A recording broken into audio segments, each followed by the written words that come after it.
Donc, il ne s'agit pas d'une contribution au même titre que les autres, mais au premier, quand on avait fait le festival Ma sexualité n'est pas un handicap, Camille Florin et Pascal André Aufort. Ouais.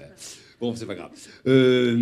Donc, nous avaient fait part d'un projet qu'elles avaient d'un document qu'on avait trouvé extrêmement intéressant. Depuis lors, elles n'ont pas trouvé le moyen de publier ce document. Donc, on veut leur donner un coup de pouce. C'est pour ça qu'elles sont là. Merci. Je vais te laisser te prendre la parole. Okay. Juste pour vous raconter un petit peu l'histoire. Vous avez 7 minutes. Ok, super. Oh là là. Juste pour vous raconter la petite histoire, les personnages que vous voyez là, c'est des personnages qui existent dans la réalité, puisque ce document a été réalisé à la suite d'une constatation, c'est-à-dire que je travaille beaucoup en structure et il se trouve que les documents que je pouvais proposer aux résidents, ils me disaient c'est bien, c'est super intéressant ce que tu nous dis, mais nous on s'y retrouve pas. C'est-à-dire que les corps, c'est tout beau, c'est tout fin, ils sont debout, ils sont voilà. Et la jeune fille qui s'appelle Hélène dans la vraie vie me dit mais moi je suis en fauteuil, je peux pas faire toutes ces positions, je peux pas. Tout ce dont on parle là, c'est pas possible pour moi. Donc une très belle rencontre avec Camille a donné naissance de ces deux personnages-là. C'est l'histoire de Luce et Fred qui sont en institution, avec toutes les difficultés évidemment institutionnelles. Chaque vignette a un objectif pédagogique, c'est-à-dire que chaque vignette va susciter des questionnements qui vont faciliter effectivement l'ouverture de parole et la discussion avec les personnes que vous avez en face de vous. C'est aussi un moyen qu'on peut avoir pour sensibiliser les parents sur la sexualité de leurs enfants. Je vais passer rapidement la parole à Camille qui va vous en dire un petit peu plus. Bonjour, moi je suis intervenue sur l'illustration à proprement parler.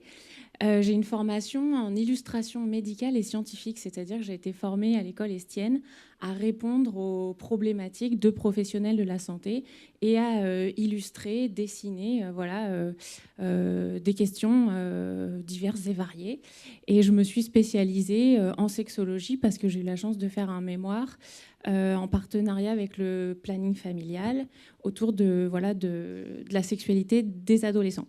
Donc là, c'est quand j'ai rencontré Pascal, j'ai trouvé ça passionnant parce que ça continue ce travail-là.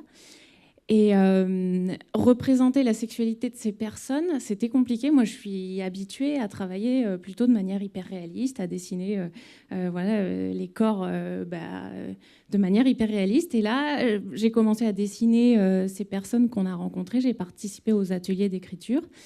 Et je me suis aperçue que mon entourage me disait, mais en étant réaliste, en dessinant les jambes un petit peu maigres de Luce ou ses bras qui n'avaient pas une position anatomiquement habituelle, mon entourage me disait, mais tu dessines mal, il y a un souci. Et donc j'ai réfléchi vraiment à comment représenter en permettant à la fois aux personnes en situation de handicap de se retrouver, de se reconnaître, donc de pas justement aller dans des représentations de personnes valides, donc de vraiment signifier, mais en même temps, j'ai trouvé que d'avoir un certain humour, un certain recul en utilisant de la pâte à modeler.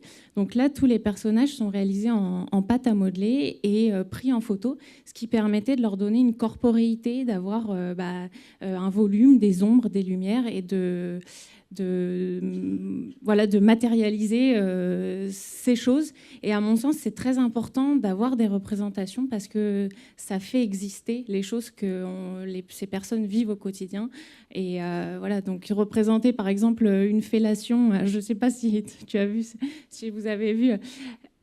Non, il n'y a peut-être pas cette image-là. Avec un déambulateur, c'est vrai que ce ne sont pas des images qu'on va pouvoir proposer. Alors d'avoir cette distance avec ce type de représentation, ça me paraissait intéressant.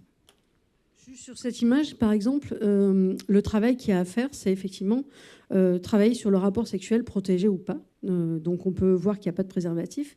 Donc est-ce qu'il y a un risque de grossesse pour ce type de pratique-là? Est-ce que ça fait partie déjà du rapport sexuel ou pas? Est-ce que ça fait partie des préliminaires ou pas?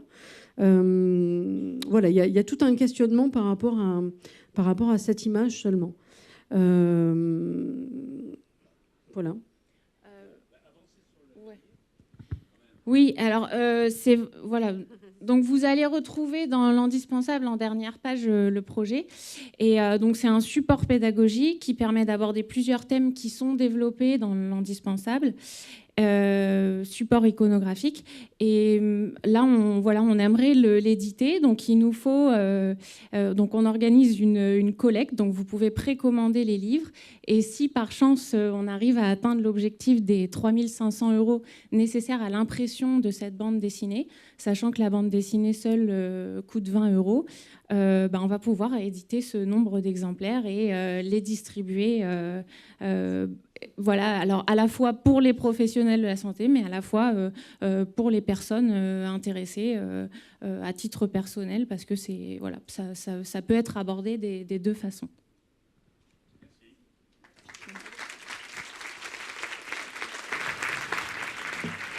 Et non, vous n'avez pas dit, elles ne savent pas se vendre. Elles ne savent pas se vendre du tout, elles sont nulles. Elles ont dans une table... Où sont exposées les figurines en pâte à modeler. Vous avez le droit de les toucher, par exemple. Pardon. Merci Jean-Luc. Elles ont mal vieilli, mais voilà, on peut voir une archéologie de ce qui était à l'époque voilà, des travaux en pâte à modeler. Et puis si jamais il y a des institutions qui sont intéressées, on peut développer des projets. Là, c'était vraiment à partir d'une histoire de vie de deux personnes existantes. Voilà. Et donc peut-être développer parce que c'est axé sur un type de handicap et voilà, à développer, à ouvrir. Parfait, merci beaucoup.